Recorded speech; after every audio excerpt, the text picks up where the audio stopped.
And start చేద్దామా? Start చేద్దాం.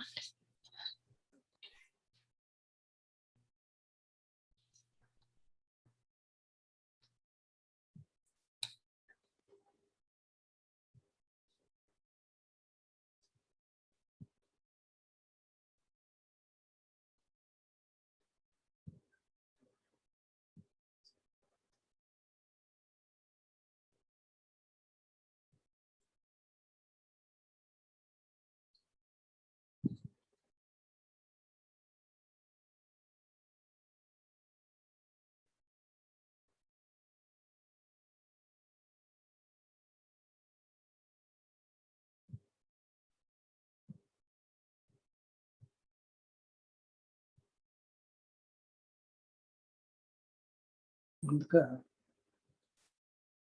మనం ఒక 5 సార్లు ప్రారంభించాం.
మనం క్రిందటి క్లాస్లో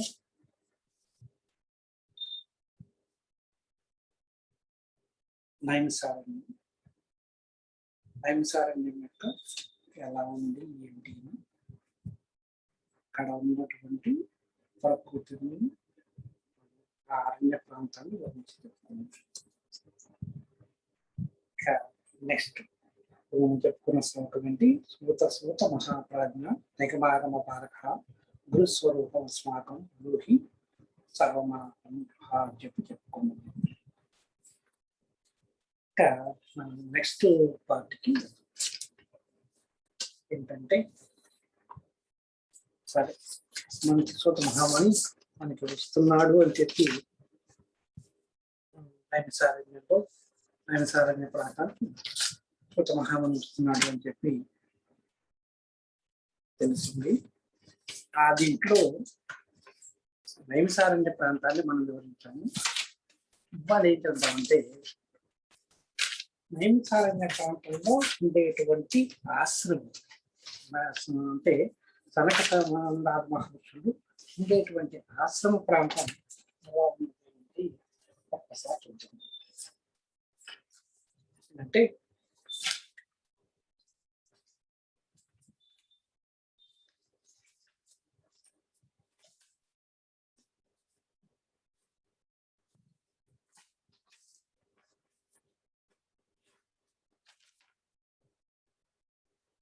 నైమిసారణ్య ప్రాంతంలో ఉండేటువంటి సౌంక మహాముని ఉండేటువంటి ఆశ్రమ ప్రాంతం ఎట్లా ఉండాలంటే, ఆశ్రమ ప్రాంతం అంతా కూడా చక్కటి కుటీరాలు, సువిశాలమైనటువంటి ప్రదేశం.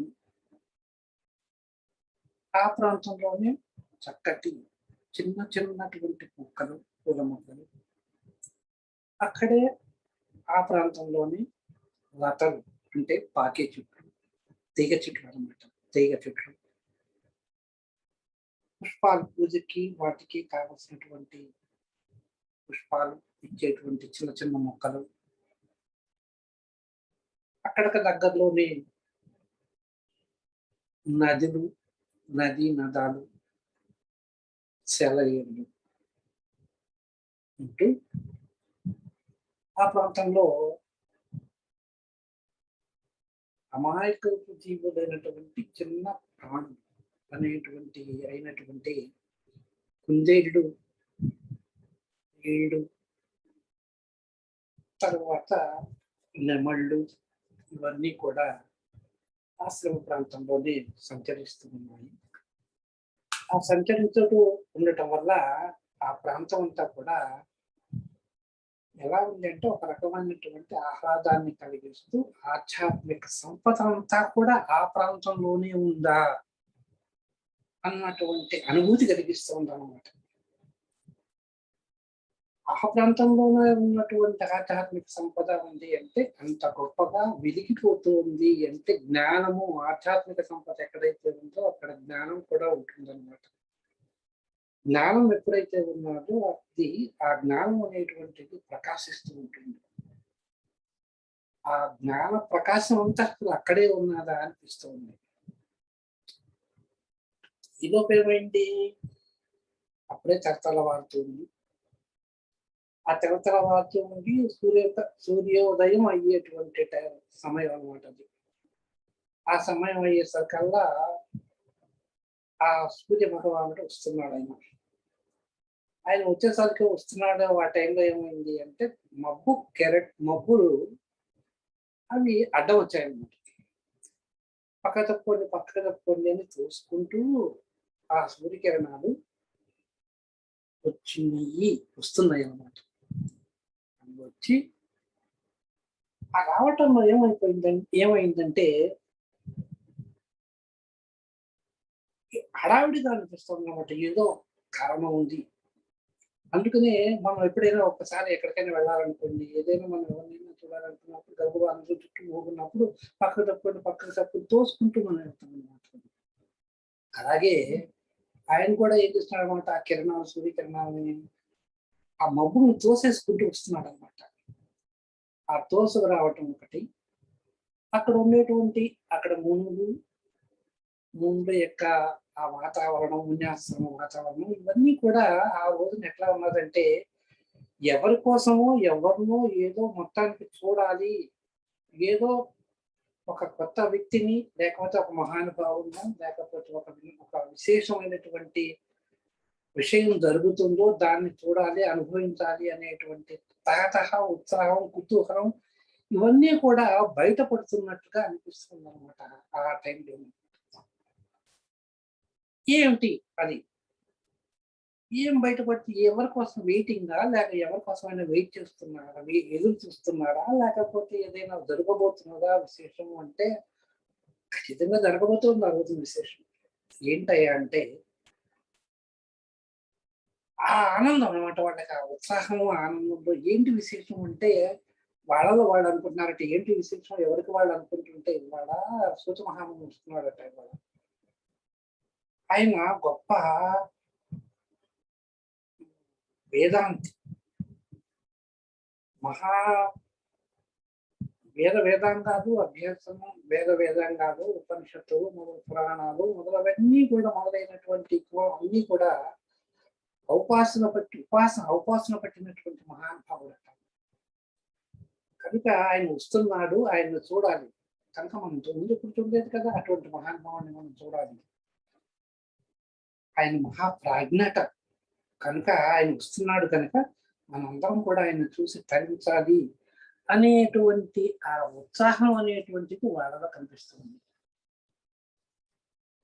ఇంకా ఆపోసన పట్టటము అంటే శాస్త్రాన్ని ఆపోసన పట్టటం అంటే జనరల్గా మనం ఏంటంటే అర్థం మనం నీళ్లు తాగటం, నీళ్ళని స్వీకరించటం, లోపలికి స్వీకరించడాన్ని ఔపాసన అంటాం. అది కూడా ఎక్కడ గ్లాసుతో పాటు కాదనమాట.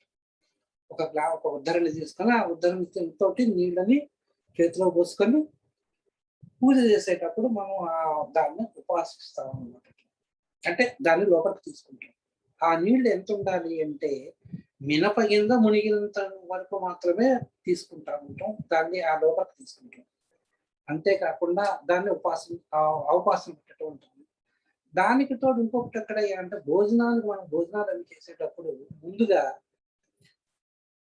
ఆ నీళ్లు కొంచెం చేతిలోకి తీసుకొని ఆ ప్రోక్షించుకొని నీళ్ళని కొంచెం చేతిలోకి తీసుకొని మంత్రం చదువుకొని ఆ మంత్రాన్ని జలాన్ని మనం చుట్టూతా తిప్పి ఇలాగ స్వీకరిస్తాం అనమాట. దాన్ని ప్రోక్షించి స్వీకరించడం దాన్ని ఆచమనం అంటారు అనమాట. భోజనం ముందు ఆచమనం చేస్తాము, అలాగే భోజన అనంతరం కూడా మళ్ళీ అదే విధంగా చేస్తాం అనమాట. అంటే అక్కడికి ఏంటనమాట, భోజనం పూర్తి అయిపోయింది అని అర్థం అనమాట. మనం అవకాశం చేస్తాము అంటే అక్కడ రెండోసారి అవకాశం పెట్టాము అంటే అర్థం ఏంటయ్యా అంటే అక్కడికి భోజనం పూర్తయింది అంటే అన్ని పూర్తి అయిపోయిన తర్వాత మాత్రమే ఆచరణ చేయాలన్న, రెండోసారి ఆచరణ చేయాలి. ఇక్కడ ఈయన ఏం చేసి ఇక్కడే మనం అవకాశం అనేటువంటి మాట ఒకటి వాడాము మనం ఇక్కడ. అంటే అర్థం ఏంటన్నమాట,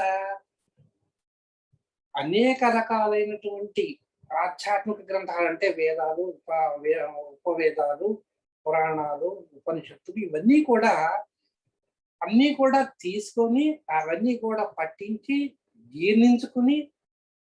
జీర్ణించుకున్నటువంటి మహానుభావుడు అనమాట.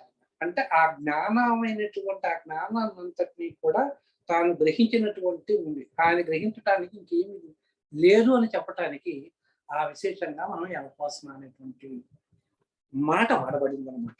అంటే అవకాశంలో తీసినాడు అంటే ఏంటనమాట, అంతటి మహానుభావుడు, అంతటి విశేష జ్ఞాన సంపన్నుడు అని అర్థం అన్నమాట. అంతటి జ్ఞాన సంపన్నుడు ఆయన మన ఆశ్రమ ప్రాంతానికి వస్తున్నాడట. కనుక ఖచ్చితంగా మనం ఆయన దర్శనం చేసుకోవాలి. ఆయన ఏం చెప్తాడు, ఆయన చెప్పిన దాన్ని మనం వినాలి. ఆయన సూక్ష్మగ్రాహంగా మనం గ్రహించగలగాలి అని వాళ్ళల్లో వాళ్ళు అనుకుంటే ఆ ఉత్సాహం కనిపిస్తుంది అనమాట. ఆయన చెప్పే మాటని, విలువైనటువంటి మాటల్ని మనం కూడా విని తరించాలి అనేటువంటి ఉత్సాహం కనిపిస్తూ ఆయన ఆతృతగా వాళ్ళందరూ ఉన్నారట. వాళ్ళు ఈ లోపు ఏమైందంటే పక్షులు కూసాయట. అక్కడ ఉన్నటువంటి గాలి, ఆ ప్రాంతంలో గాలి చిన్నగా వీచడం మొదలుపెట్టిందంట. సడన్ గా వాతావరణం హఠాత్తుగా మారిపోయేసరికి ఏమైంది అని వాళ్ళు ఆశ్చర్యంగా చూస్తుంటే దూరంగా ఎవరో వస్తున్నట్టున్నారు. ఆ మహానుభావుడు ఎవరో వస్తున్నట్టున్నారు. అక్కడ ఒక ఏంటో ప్రకాశం కనిపిస్తూ ఉంది. ఆయన చాలా మంది కూడా కనిపిస్తున్నారు, బట్ ఆయన మాత్రం బాగా ప్రకాశంగా కనిపిస్తున్నారు. ఎవరై ఉంటారు అనుకుంటూ ఆశ్చర్యంగా ఏదో చూస్తున్నారు అనమాట. అదే టైంలో మనకి ఏం చేస్తారు అనమాట, సూర్య భగవానుడు కూడా చక్కగా ఆ వెలుగుని ప్రసరింపజేస్తున్నాడు అనమాట. ఆ ప్రసరింప చేయటంలో ఏమైందంటే ఆ చుట్టుపక్కల ఉన్నటువంటి అంత పచ్చదనం అన్నమాట. ఆ పచ్చదనం మీద ఆ వెలుగు పడి అదంతా బంగారంగా కనిపిస్తుంది అనమాట. అక్కడ ఉన్నటువంటి ఆ మంచు బిందువులన్నీ కూడా ముత్యాల పేర్పులాగా కనిపిస్తుంది. ఈ పిల్లవాయువు ఎప్పుడైతే సన్నటి గాలి బయలుదేరిందో వాటితో పాటు ఒక వనిత కూడా బయలుదేరినట్టుగా ఉందట. ఆవిడ ఎవరయ్యా అంటే ప్రకృతి కాంత. ఆ ప్రకృతి కాంత ఎలా ఉన్నదయ్యా అంటే ఆవిడ ఆకుపచ్చ చీర కట్టుకొని, అరుణారుణమైనటువంటి చీర కట్టుకొని, బంగారపు రంగులో ఉండేటువంటి అంచు కలిగినటువంటి చీర కట్టుకొని, దాంట్లో ముత్యాల పేర్పు కలిగినటువంటి పేర్చబడి ఆ చీరకి ముఖాల్లో ఒక స్త్రీకి మంగళప్రదమైనటువంటి బొట్టు పాటుకులు పెట్టుకొని ఆవిడ బయలుదేరి, ఆవిడ కూడా ఉత్సాహంగా వస్తుందట. అంటే ఆ ప్రకృతి కూడా ఆ సూతమహాముని రాకను విని పులకించిపోతుంది అనమాట అని అర్థం అన్నమాట. అంటే ఏంటన్నమాట, ఆయన అక్కడ వస్తున్నాడు అంటే ఈ ఆశ్రమ వాతావరణ ప్రాంతం అంతా కూడా ఆ వాతావరణం మారిపోయిందనమాట. అప్పటికి అంతా కూడా ఒక ఆధ్యాత్మికమైనటువంటి ఒక నిలయంగా మారిపోయింది అనమాట. అసలే అది ఆధ్యాత్మికమైనటువంటి ప్రాంతం అది. దానికి తోడు ఈ సూత మహాముని వస్తున్నాడు, అంతటి గొప్ప మహామహర్షి వస్తున్నాడు అంటే అనేసరికల్లా ఏమైపోయిందనమాట, ఆ వాతావరణం కూడా ఒక్కసారిగా మారిపోయిందనమాట. మారిపోయి అక్కడ ఉండేటువంటి శిష్యులందరూ కూడా సౌనక మహాముని దగ్గరికి వెళ్ళి, స్వామి, సౌనక మహామహర్షి సూత మహాముని ఏం చేస్తున్నారు అని చెప్పారనమాట. అని చెప్పేసరికల్లా అప్పుడు ఆ మహానుభావుడు కూడా లేచి తన శిష్యగణానందరినీ కూడా కూడబెట్టుకొని ఆ మహామహర్షికి, ఆ సూత మహామునికి స్వాగత సత్కారం చేయటానికని బయలుదేరి వెళ్ళాడు. ఆ బయలుదేరి వెళ్ళి ఆయన్ను చూసి సాధారణంగా నమస్కారం చేశారు. నమస్కారం చేసి, ఎప్పుడు కూడా ఏంటంటే మన ఇంటికి ఎవరైనా కానీ అతిథి వచ్చినప్పుడు, అంటే అతిథి కానీ లేకపోతే ఎవరైనా కానీ రోజుకు వచ్చే వాళ్ళు కాకుండా ఒక గెస్ట్ లాగా మనకి ఎవరైనా వచ్చినప్పుడు మనం ఏం చేస్తాము, వచ్చి రాగానే వాళ్ళే రండి మా ఇంటికి, ఏదైనా ఒక శుభకార్యం జరిగినప్పుడు కానీ ఏదైనా కానప్పుడు మనం ఏం చేస్తాం అన్నమాట, వాళ్ళందరినీ కూడా మనం ఆహ్వానిస్తున్నాం. అలాగే మనం దేవుడి పూజ చేసుకునేటప్పుడు కూడా ఏం చేస్తాము, దానికి ఒక ప్రొసీజర్ అంటూ ఉన్నది. షోడశోపచార పూజ అని ఒక చిన్న ప్రొసీజర్ ఉంది కదా, మనకు తెలిసిన విలువలు చేస్తూ ఉంటాము. అలాగే మన ఇంటికి ఎవరైనా అతిథి వచ్చినప్పుడు కూడా మనం ఏం చేస్తాం, మొట్టమొదటిగా మనం ఏం చేస్తామంటే రెండు లోపలికి రండి అని మాట అండి. అన్న తర్వాత ఏం చేస్తాము, ఆయన కాలు కడుక్కుంటానికి ఏం చేస్తాము, అలా చేస్తాం. అవన్నీ కూడా ఒకదాని మాట ఒకటి కార్యక్రమం చేస్తాం. దాన్ని షోడశోపచార పూజ అని మనం అనొచ్చు అన్నమాట. అలాగే మనకి ఇక్కడ ఏంటయ్యా అంటే, మనం దేవుడికి ఎలాగైతే పూజ చేస్తామో, గురువు గారు కూడా వచ్చినప్పుడు గురువుకు కూడా మనం పూజ చేయాలన్నమాట. అదే గురు పూజ అంటారు మనం. ఆ గురు పూజ కూడా మనం చేస్తాం అన్నమాట. ఈయన సూత మహాముని అంటే ఆయన చాలా గొప్పవాడు కదా, ఆయన వేదాలన్నీ కూడా పట్టించినటువంటి మామూలు అన్న సాదా సీదా అంటే కాదు కదా, ఆయన జ్ఞాన సంపన్నుడు. అటువంటి ఆయన్ని మహా గొప్పవాడైనటువంటి సౌనక మహాముని వెళ్ళి ఆయన్ని ఆహ్వానించడం అంటే అది చాలా గొప్పమైనటువంటి విషయం. అప్పుడు ఆయన వెళ్ళి ఏం చేశాడంటే, సౌనక మహాముని వెళ్ళి ఆయనకి ఆ గురుదేవో భవ అనుకుంటూ ఆయనకి పూజ చేసి, అంటే ముందర ఆయనకి నమస్కరించాలన్నమాట. ఇక్కడ ఏంటంటే మనకి ఇక్కడ ఎవరైనా సరే మన ఇంటికి మనం ఎవరినైనా ఆహ్వానించినప్పుడు వాడిని అతిథులు అని మనం అంటాం అన్నమాట. ఏంటి, ఎవరైనా కానీ ఎప్పుడైనా కానీ వాటిని ఇంటికి మనం రమ్మని పిలిచి ఆహ్వానించగా వచ్చిన వాడిని అభ్యాగతుడు అంటారు.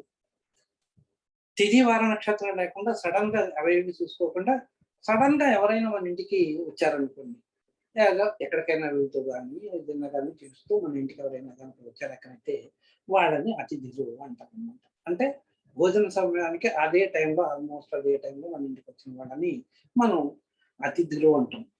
అభ్యాగతులైనా అతిథులైనా ఎవరైనా కానీ మన ఇంటికి రాగానే మనం వాళ్ళకి చేయవలసినటువంటి సత్కారాన్ని మనం చేయటం మన ధర్మం అన్నమాట, మన సంప్రదాయం, మన హిందూ సంప్రదాయం. వెళ్ళి మన ఫస్ట్ వచ్చిన వాళ్ళని రండి అని ఆహ్వానిస్తూ మనం రెండు చేతులు ఎత్తి నమస్కారం చేస్తాం. ఆ నమస్కారం చేయటాన్ని ధ్యానము అని అంటాం అన్నమాట. అదే భగవంతుడికైతే మనం ఏం చేస్తాం అన్నమాట, ఆయనకి నమస్కారం చేసుకుంటూ ఒక ధ్యాన శ్లోకాన్ని చదువుకుంటాం. అదే గురువుకైనా కానీ ఒక ధ్యాన శ్లోకం చదువుకుంటాం. గురుదేవ అనేటువంటి జ్ఞాన శ్లోకాన్ని, గురు బ్రహ్మ గురు విష్ణు అనేటువంటి జ్ఞాన శ్లోకాన్ని, ధ్యాన శ్లోకాన్ని చదువుకుంటాం. అది పరిపాటు, దాన్ని ధ్యానము అని అంటాం. ఇక ఆ తర్వాత ఏం చేస్తాం, నమస్కారం చేసిన తర్వాత రండి అని మనం ఆహ్వానిస్తాం అన్నమాట. మనం రండి అని పిలుస్తాం. పిలిచి దాన్ని ఆహ్వానము అని అంటాం. అలాగే ఆ వచ్చిన వాళ్ళని ఒక ఏదైనా కానీ ఒక చైర్ వేసి, ఒక కుర్చీ వేసి కానీ, లేకపోతే ఒక ఆసనం వేసి కానీ కూర్చోబెట్టి ఒక ఉన్నతాసనం మీద కూర్చోబెట్టడాన్ని దాన్ని సింహాసనం అంటాం. అలాగే ఆ వచ్చిన ఆయన కూర్చొని లోప ఏం చేస్తాం అనమాట, కాడు కొడుకుంటానికి నీళ్ళు ఇస్తాం. దాన్ని పాద్యము అంటాం. అలాగే ఆ వచ్చిన ఆయన కాళ్ళు కడుక్కొని ఏం చేస్తారనమాట, చేతులు కడుక్కుంటారు. ఆ చేతులు కడుక్కుంటాన్ని అర్ఘ్యము అని అంటారు అనమాట.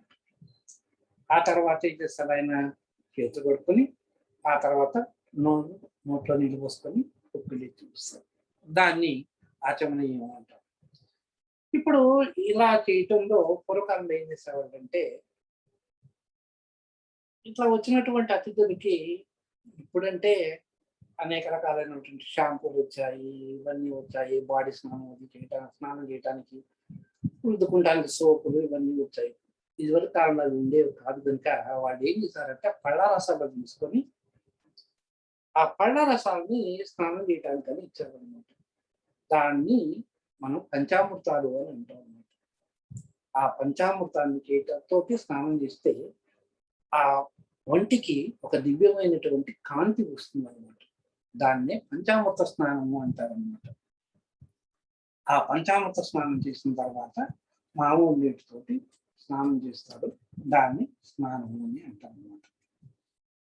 ఈ విధంగా మనం ప్రసిద్ధి ఉంటుంది.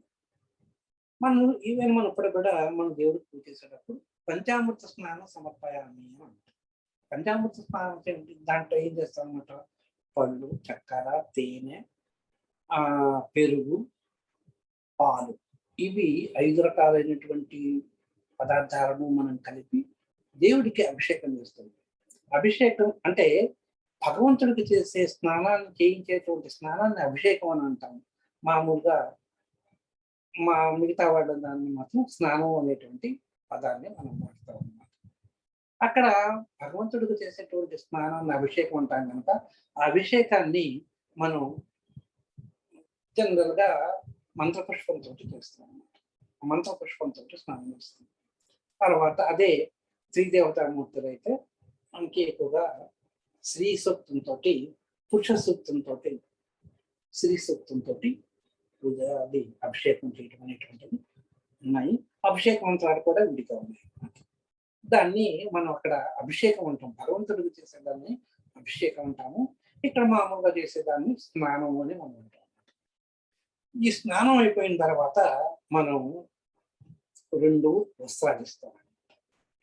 2 వస్త్రాలు ఇచ్చినప్పుడు ఒకటేమో మామూలుగా కట్టుకుంటానికి, ఇంకొకటేమో మెడ మీద వేసుకుంటానికి ఇస్తారు అనమాట. ఒంటి మీద వేసుకుంటానికి ఇస్తారు. దాన్ని ఎప్పుడు కూడా మనం ఒక వస్త్రంగా మనం ఇవ్వకూడదు అనమాట. 2 వస్త్రాలుగా ఇవ్వాలన్నమాట. 2 ఇవ్వాలన్నమాట. 2 పీసులు ఇవ్వాలి.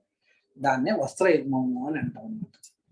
అలాగే ఇచ్చిన తర్వాత ఆధ్యాత్మిక దీంట్లో ఉన్న వాళ్ళకి ఇప్పుడు కూడా యజ్ఞోపవీతం అనేటువంటిది జంధ్యం ఒకటి ఇవ్వాలన్నమాట. దాన్ని యజ్ఞోపవీత ధారణ అని అంటాం మనం. భగవంతుడికి అయితే ఇక్కడ కూడా యజ్ఞోపవీతాన్ని మనం సమర్పిస్తాము.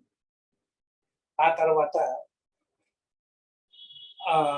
మనకి ఏదైనా కానీ వాళ్ళు ఏదైనా అలంకరణ చేసుకుంటానికి, అంటే వాళ్ళు ఏదైనా పూజ చేసుకుంటానికి కానీ ఏదైనా కానీ ఒక పాత్రలు కానీ లేకపోతే ఇంకేమైనా కానీ మనం ఇస్తే మనం ఇచ్చినటువంటి దాన్ని ఆ పాత్రను ఉపయోగించుకొని వాళ్ళు దైవ కార్యక్రమం కూడా చేసుకుంటారు. దాన్ని విభూషణం అని అంటారు అనమాట. ఇంకా ఆ తర్వాత ఏం చేస్తారనమాట, మనం భోజనం పెట్టి భోజనం తర్వాత పానీయాలు అవన్నీ కూడా ఇచ్చి గురువు దైవ స్వరూపుడు కనుక ఆయన కూడా ధూపదీప నైవేద్యాలన్నీ కూడా పెడతారనమాట. ఆ ఇచ్చిన తర్వాత తాంబూలం ఇచ్చి దక్షిణ ఇచ్చి, ఆ దక్షిణ ఎందుకు ఇస్తారు ఆయనకి, ఏదైనా వచ్చారు కనుక మళ్ళీ తిరిగి వెళ్తున్నారు కనుక ఆ వెళ్ళేటప్పుడు ఏదైనా కట్టుకుంటుంది అని చెప్పి ఒక దక్షిణ అనేటువంటిది ఒక కొంత సొమ్ము కానీ ఏ రూపంలో కానీ ఇవ్వటం అలవాటు. ఈ మొత్తం ప్రసిద్ధులంతటిని కలిపి మనం షోడశోపచార పూజ అంటారు. అది గురువులకి చేస్తారు, భగవంతుడికి చేస్తారు, అతిథులకి చేయడానికి చేయవచ్చు. దీన్ని ఈ విధంగా మనం పూజ చేస్తాం అన్నమాట. ఈ అతిథులకు కూడా మనం చేయడానికి ఉందన్నమాట. ఇక సరే, ఈ విధంగా వచ్చినటువంటి ఆ సౌనిక మహామహర్షి, ఈ విధంగా వచ్చినటువంటి ఆ సూత మహామునికి ఈ విధమైనటువంటి అతిథి సత్కారాలన్నీ కూడా చేసి ఆయన ఏం చేశారనమాట, ఆహా మహానుభావ, మా ఆశ్రమానికి వచ్చి మీరు మమ్మల్ని అందరినీ కూడా పావనం చేశారు, పావనం చేశారు కనుక మీరు మాకు వచ్చి ఏ రండి అని చెప్పి వచ్చి మా ఆతిథ్యాన్ని స్వీకరించండి అని చెప్పి వచ్చి కూర్చోబెట్టారు, ఆతిథ్యం ఇచ్చారు. ఇంకా ఆయన ఎలా ఉన్నారంటే ఆయన గురించి చెప్తూ సౌనక మహామణి ఏ స్వరూపాన్ని కనుక అంటే ఇక్కడ గురు స్వరూపం, ఆయన గురువుగా సాటి మహాముని అయినా కానీ ఆయనకు వచ్చిన పని ఏంటి, ప్రాణకాలక్షేపం చేయడానికి, ప్రాణాన్ని చెప్పడానికి వచ్చారనమాట. ఆ వచ్చినటువంటి ఆయన్ని ఉన్నతాసనం మీద కూర్చోబెట్టినాడు కనుక ఆయన గురు స్వరూపుడు. అంటే గురువు అన్నప్పుడు బ్రహ్మ విష్ణు మహేశ్వర స్వరూపంగా భావించడం, పరబ్రహ్మ స్వరూపంగా భావించడం. ఏ స్వరూపాన్నైతే, ఏ గురు స్వరూపాన్నైతే మనం అధ్యయనం చేస్తామో, ఎవరిని గురించి మనం వింటే, ఏ గురు స్వరూపాన్ని కనుక దాని గురించి కనుక మనం వింటే మనం ధన్యత చెందుతామో, ఎవరి స్వరూపాన్ని గురించి కనుక మనం వింటే మనకున్నటువంటి దుఃఖాలు, తాపత్రయాలు అన్నీ కూడా విముక్తమవుతాయో, ఎవరి వల్ల ఏ చరిత్ర కానీ, ఏ స్వరూప తత్వాన్ని కానీ మనం వింటే మనం జ్ఞానవంతులు అవుతాము, ఏ మార్గాన్ని అనుసరించి మనం నడుచుకుంటే మనం ముక్తి పొందుతాము, ఏ మార్గాన్ని అనుసరించి మహామునులందరూ కూడా సర్వజ్ఞత్వము అనేటువంటి గుణాన్ని సంపాదించగలుగుంటారో అటువంటి ఏ గుణాన్ని ఆశించి ఏ తత్వాన్ని పూజిస్తే మళ్ళీ కూడా సంసార బంధాలు అనేటువంటి బాధలు అనేటువంటి ఉండవు, అటువంటి తత్వంని మాకు చెప్పండి అయ్యా అని ఈ సౌనిక మహాముని కోరారు. ఈ సౌనిక మహాముని కోరటంలో ఇక్కడ ఏంటంటే ఆయన ఉపయోగించినటువంటి పదాల్లో శ్రవణము. ఈ శ్రవణము అనేటువంటి మాటకి అర్థం ఏంటంటే వినటము అనేది సామాన్యార్థం కదా. సామాన్యార్థంలో ఇక్కడ ఏమవుతుంది అంటే, మామూలుగా మనం ఏదైనా పుస్తకం చదువుతుంటాం, సామాన్యమైనటువంటి పుస్తకం చదువుతుంటాం అనుకోండి, దాన్ని చదవటము అనేటువంటి వర్డ్ మనకు ఉపయోగిస్తుంది. లేదు ఇంకా కొంచెం టెక్నికల్ వాడాలి అంటే పఠించడం అనేటువంటి వాడతాం అన్నమాట. ఇక్కడ ఏం జరుగుతూ ఉంది, శ్రవణము అనేటువంటి మాట వాడారు కనుక ఎలాంటి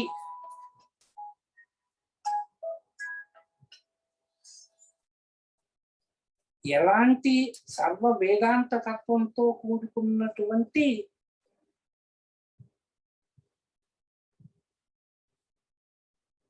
ఉపన్యాసాన్ని కనుక మనం వినగలిగితే, అంటే సర్వ వేదాంత తత్వాలతో కూడుకొని ఏవైతే మన దుఃఖాన్ని, తాపత్రయాల్ని నశింపజేస్తుందో అటువంటి గ్రంథాలను పఠించి మనకు ఉపదేశిస్తున్నప్పుడు మనం వినగలుగుతాము, దాన్ని శ్రవణము అని అంటారు. ఇక్కడ ఆ శ్రవణము అనేటువంటి మాట, వినటము అనేటువంటి, శ్రవణము అన్న వినడం అన్న అన్ని ఒకటే, కానీ ఇక్కడ వాడుతున్నటువంటి ఆధ్యాత్మిక ఆ పదాన్ని ఉట్టిపడటం అనమాట. ఆధ్యాత్మికత ఉట్టిపడటానికి ఇక్కడ వాడేటువంటి పదం ఏంటంటే శ్రవణము. ఏ తత్వాన్ని గనక మనం వినగటమో, ఏ తత్వాన్ని గనక మనం శ్రవణం చేయగలుగుతామో, ఏ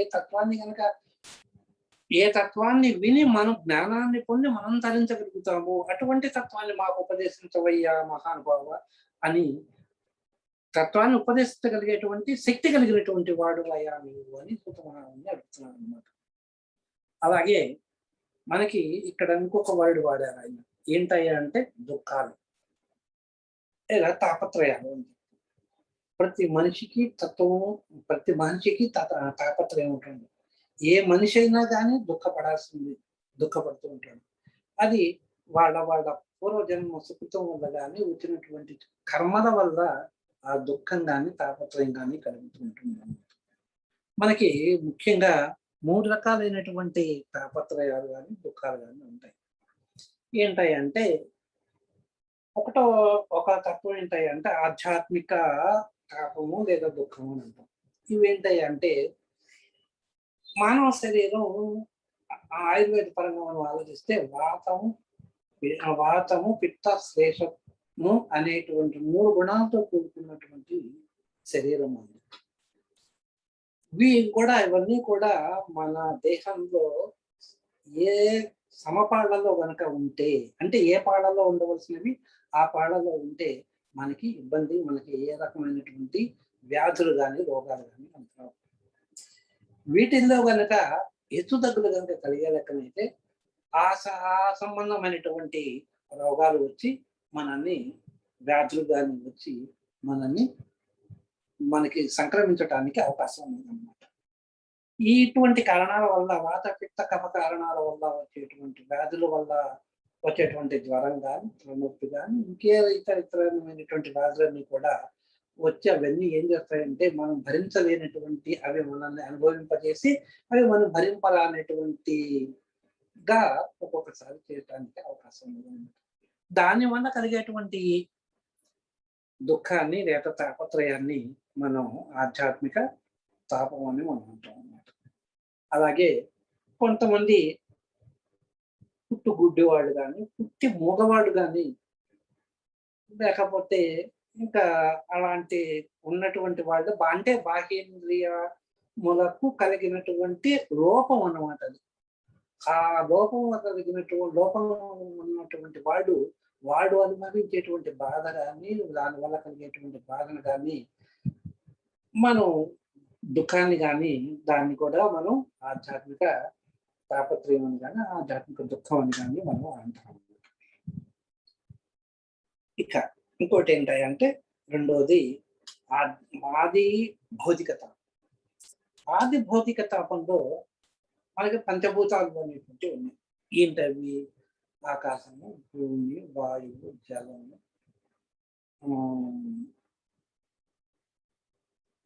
ఆకాశము, వాయువు, అగ్ని. ఈ 5 రకాలైనటువంటి వీటి వల్ల మనకి కలిగినటువంటి, అంటే అవి వాటితో కూడుకున్నటువంటి జంతువులు కానీ, లేకపోతే ఇతరైనటువంటి చరాచర జీవులన్నీ కూడా, అంటే ఈ ప్రపంచం పంచభూతాత్మకం అని చెప్పుకున్నాము. దానిలో ఉన్నటువంటి జీవులన్నీ కూడా పంచభూతాత్మకాలని చెప్తున్నాం. అటువంటి వాటి వల్ల కలిగినటువంటి దుఃఖం కూడా మనం ఈ ఆది భౌతిక తాపం మనం అన్నమాట. ఇక బంధువులు, భార్యాబిడ్డలు, స్నేహితులు, వీళ్ళందరూ కూడా అనేక రకాలైనటువంటి కారణాలతో మనల్ని బాధించవచ్చు. అలాంటి వాటి వల్ల కలిగేటువంటి బాధను కూడా, వాటి వల్ల కలిగేటువంటి దుఃఖాన్ని మనం ఆది భౌతిక తాపాన్ని మనం అంటాం అన్నమాట.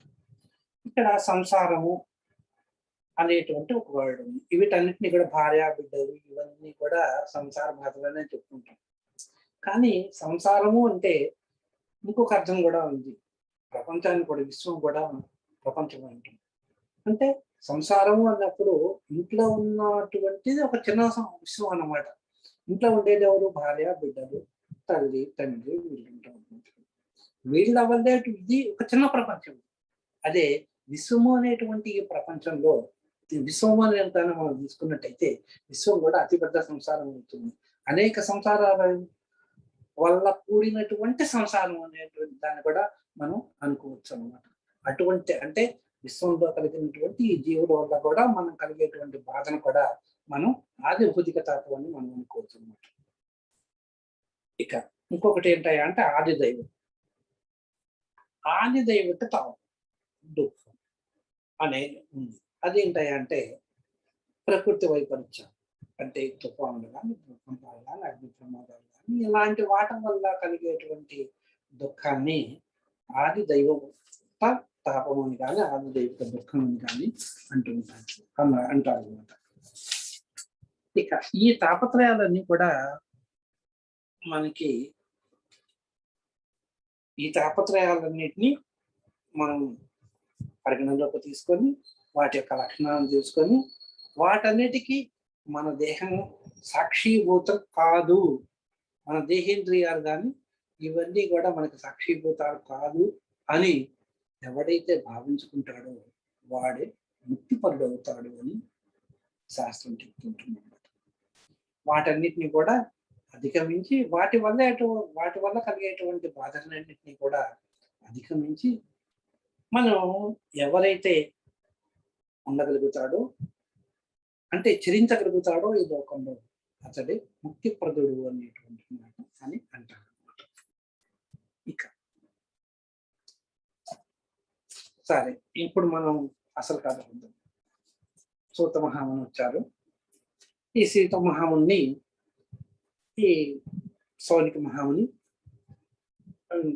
మెయిన్ ఆయనే కాబట్టి, ప్రధానుడు ఆయనే కాబట్టి ఆయన తన శిష్య బృందం తరఫున రిక్వెస్ట్ చేస్తున్నాడు అనమాట, విన్నవిస్తున్నాడు.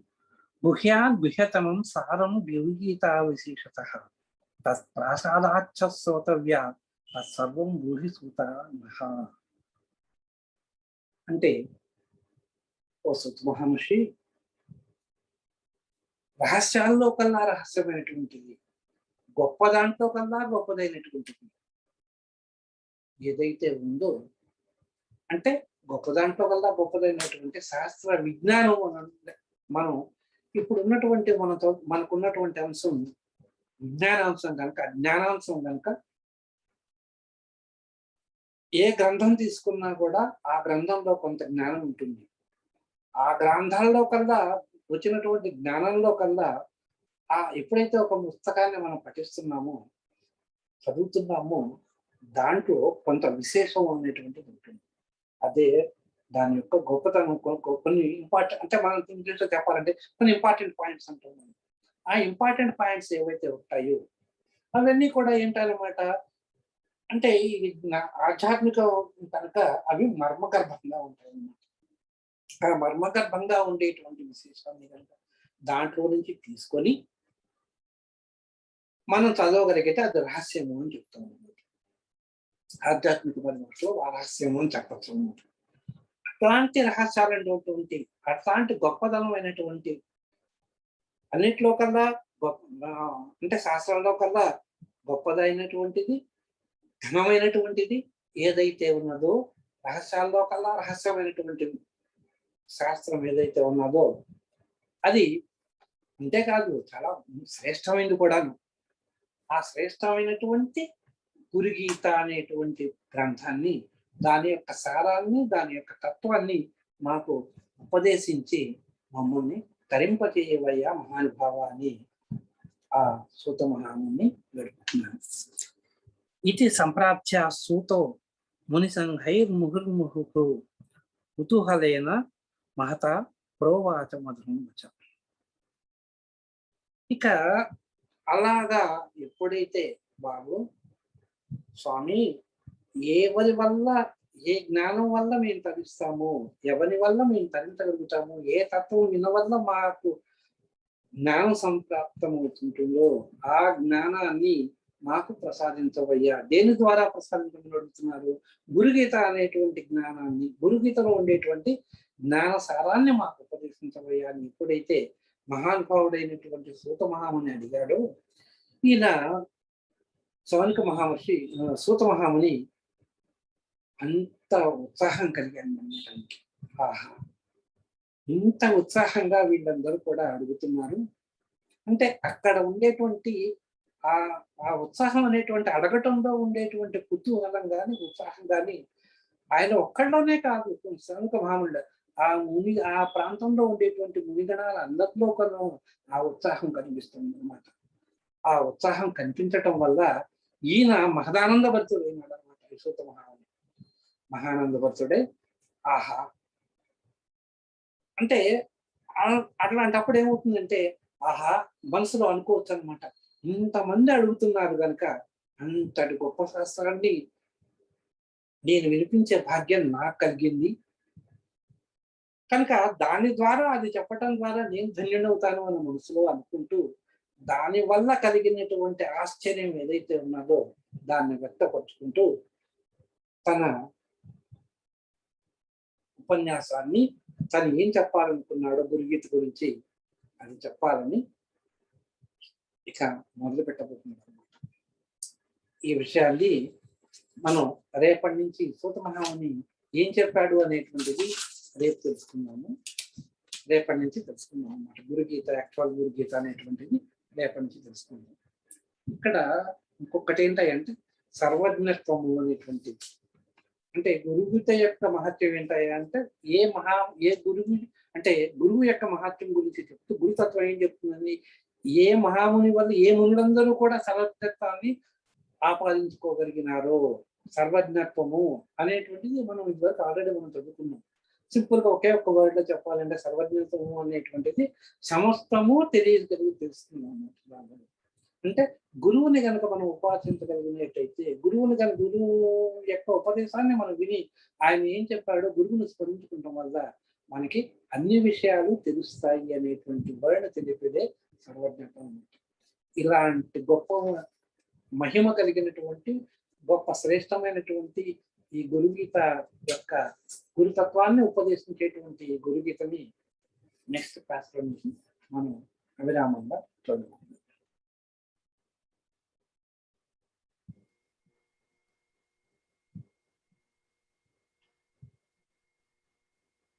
వాళ్ళకన్నా క్వశ్చన్స్ ఉన్నాయండి?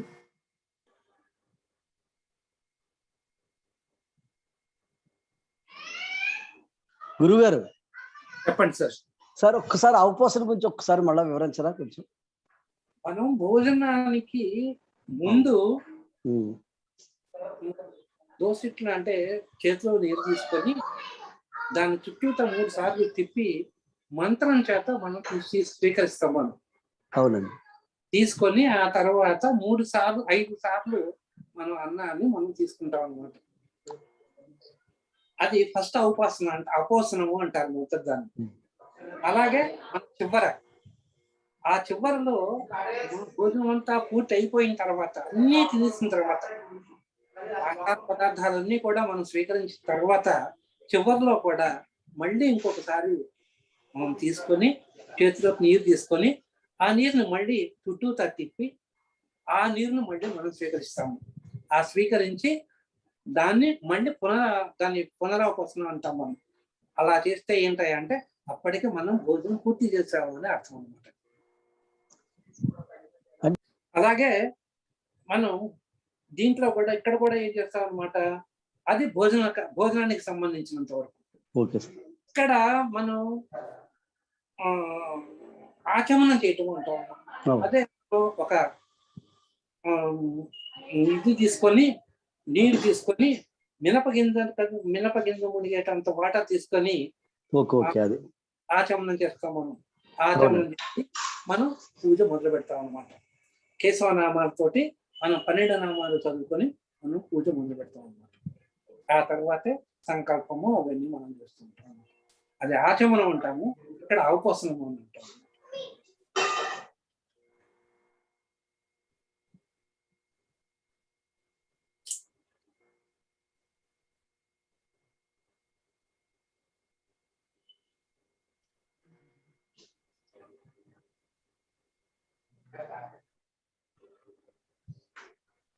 గురుగారు చెప్పండి. ఇది మన ఆచమనంలో అది మినపగింజ ములిగే తీసుకున్నారంటే అర్థం కొంచెమే తీసుకుంటాం అనమాట. అవును. అది క్లారిఫికేషన్. సరే సార్. అంటే ఏది తీసుకున్నా కొంచెం తీసుకుంటే నీరు మళ్ళీ కింద పడకూడదు కదా అది. అది కరెక్ట్. అదే. ఆ! కింద పడకూడదు అనమాట. ఎందుకంటే మనం ఇట్లా చేసినప్పుడు 3 సార్లు తిప్పి ఒక మంచం చదువుకుంటూ దాన్ని 3 సార్లు తిప్పి చేసుకుంటాం అన్నమాట. Okay sir. Thank you sir.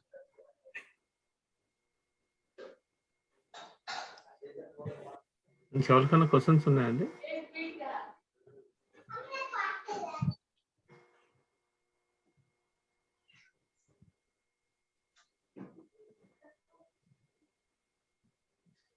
Sir గారు.